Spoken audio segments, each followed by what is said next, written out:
ہم کہتے ہیں ہم غلام رسول ہیں. آپ غلام ہیں کہ نہیں سرکار کے؟ کہتے ہیں نا ہم غلام رسول ہیں، لیکن یہ کیسا غلام ہے؟ کیا ہم کہتے ہیں سرکار ہم آپ کے غلام، سرکار فرمائے یہ کام کرو، کہ سرکار ٹائم نہیں ہے. سرکار فرمائے یہ کام کرو، ہم کہ یا رسول اللہ کام تو میں کر لوں لیکن بیوی راضی نہیں ہے. سرکار فرمائے یہ کرو، میں کہوں کہ میرے پاس وقت نہیں ہے. سرکار کا فرمائیں یہ کرو اور میں کہوں کہ یا رسول اللہ میں ایک ایسی گیدرنگ میں ایسے سرکل میں رہتا ہوں کہ میں یہ کام نہیں کر سکتا ہوں، لیکن پھر جب کہیں یا رسول اللہ ویسے میں آپ کا غلام ہوں. یہ کیسا غلام ہے؟ ہم کیسے غلام ہیں کہ ہمارے آقا ہمیں حکم فرمائیں اور ہم آقا کے حکم کو سننے کے بعد بالکل اس طرح بہیویئر کریں، ایسا رویہ اختیار کریں جیسے سپر مارکیٹ میں ایک ٹرالی لے کر داخل ہوئے ہوں کہ جو چیز پسند آئی ٹرالی میں ڈال لی، جو چیز پسند نہیں آئی چھوڑ دی اور ان تمام چیزوں کو گھر لے آئے. ہم نے سرکار کے احکام کو بھی ایسا کر لیا، جو پسند آتا ہے قبول کر لیتے ہیں، جو پسند نہیں آتا معاذ اللہ ثم معاذ اللہ زبان سے نہیں لیکن اپنے عمل سے کہتے ہیں رسول اللہ اس کو اپنے پاس ہی رکھیں. ہم اس پر عمل پیرا نہیں ہو سکتے. ذرا دیانتداری سے بتائیے، اگر بیٹا ایک بیٹا اپنی ماں سے کہے امی آپ پہ میری جان قربان، مال قربان، بیوی بچے قربان، مجھے آپ سے بڑی پیار، بہت محبت ہے،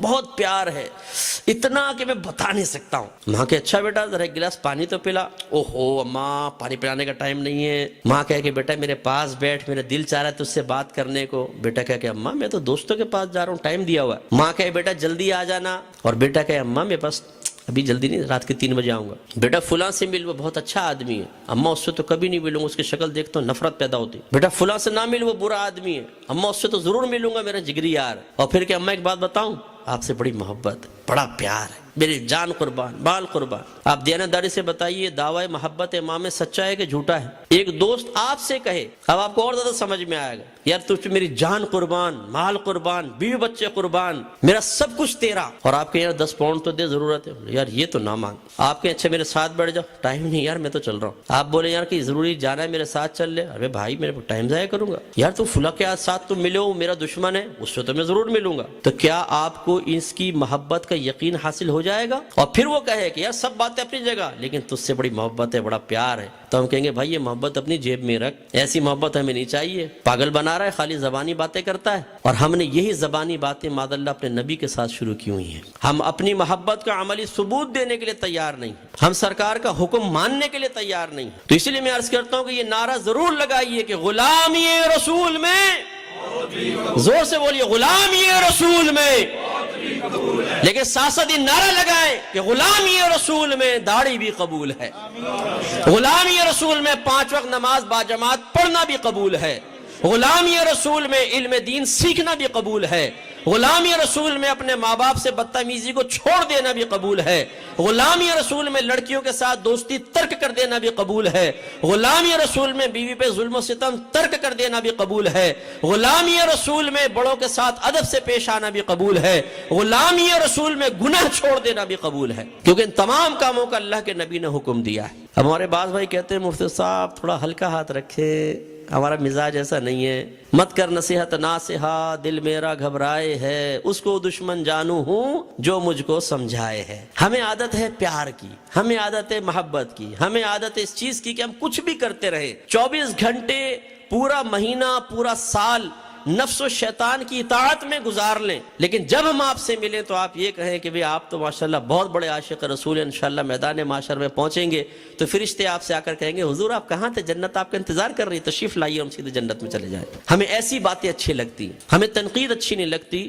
ہمیں اگر کوئی ہماری غلطی کی نشاندہی کر رہا ہو تو ہمیں غصہ آنا شروع ہو جاتا ہے، لیکن تھوڑا سا غور کیجئے، اللہ کے نبی کے احکام سیکھے بغیر نہیں آ سکتے. پہلے سیکھیں گے تو حکم پتہ چلے گا، عقائد کے سلسلے میں کیا کیا احکامات ہیں، اعمال کے سلسلے میں کیا ہیں، اور گناہوں کے سلسلے میں کیا ہیں. یہ 3 طرح کے علوم سیکھنا ہم پہ فرض ہیں. عقیدہ بما دلیل، مثلا اللہ کی ذات و صفات کا علم، اسی طرح نبی، رسول، آسمانی کتابیں، جنت، دوزخ، جن، فرشتے، تقدیر، آخرت. اس کے لیے اگر آپ چاہیں تو یوٹیوب پہ میرے الفرقان پروگرام کے کافی سارے کلپس آپ کو مل جائیں گے، الفرقان لکھ کے سرچ کیجئے گا تو میں نے تمام عقائد اس میں بما دلائل ذکر کیے ہیں. ان کو اچھی طریقے سے آپ سمجھیں اور یہ میموری کے اندر ہونے چاہیے، عقیدہ میموری میں ہونا چاہیے لازم، ورنہ شیطان آپ کو یا تو معاذ اللہ کسی بھی ٹائم بدعتی کر سکتا ہے یا کافر کر سکتا ہے. دوسرا پھر احکام شرعیہ عملیہ ہوتے ہیں. جب انسان بالغ ہو جائے، جو عبادت اس پہ فرض یا واجب ہے اس کا اتنا علم سیکھنا فرض ہے جس سے عبادت کو کامل طریقے سے ادا کر سکیں.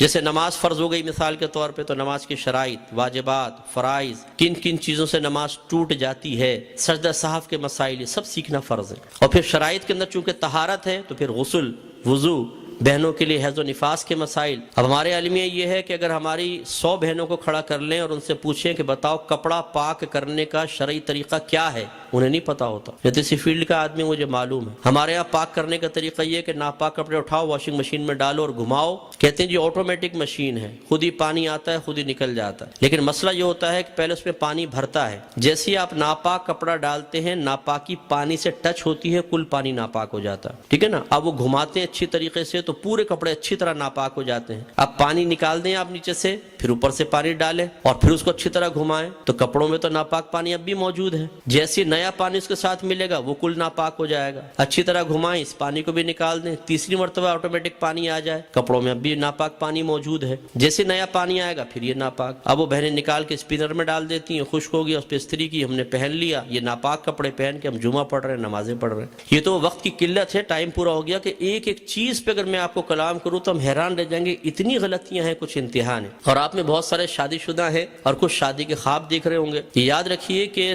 طلاق کے مسائل سیکھنا ہر عاقل بالغ مسلمان مرد اور عورت پر فرض ہے، جو شادی کا ارادہ رکھتا ہو یا شادی کر چکا ہو. وجہ اس کی یہ ہے کہ بسا اوقات لڑائی جھگڑے میں، غصے میں انسان کے زبان سے ایسے کلمات نکل جاتے ہیں اسے احساس بھی نہیں ہوتا اور فوراً نکاح بریک ہو جاتا ہے، نکاح ٹوٹ جاتا ہے فوراً. اب اگر بعض اوقات ہوتا ہے لڑائی جھگڑا ختم ہو، چلو جی صلح کر لو، صلح کر لو، تو یہ خالی خوش ہو جانے سے، ہاتھ ملا لینے سے، ہینڈ شیک کرنے سے صلح نہیں ہوگی. اب نکاح کرنا پڑے گا. میں ایک مثال دیتا ہوں آپ کو. اگر بیوی مطالبہ کر رہی ہو مجھے طلاق دے دو، تمہارے ساتھ نہیں رہوں گی، چھوڑ دو مجھے، اور شوہر جواب میں کہہ دے جا دفع ہو جا، یاد رکھیں فوراً طلاق بائن پڑتی ہے، نکاح ٹوٹ جائے گا. لیکن جا دفع ہو جا سے ہمیشہ طلاق نہیں ہوگی. میں نے سچویشن بتائی آپ کو. بیوی مطالبہ کر رہی ہو کہ مجھے طلاق دے دو، شوہر غصے میں کہے جا دفع ہو جا، طلاق پڑ جائے گی.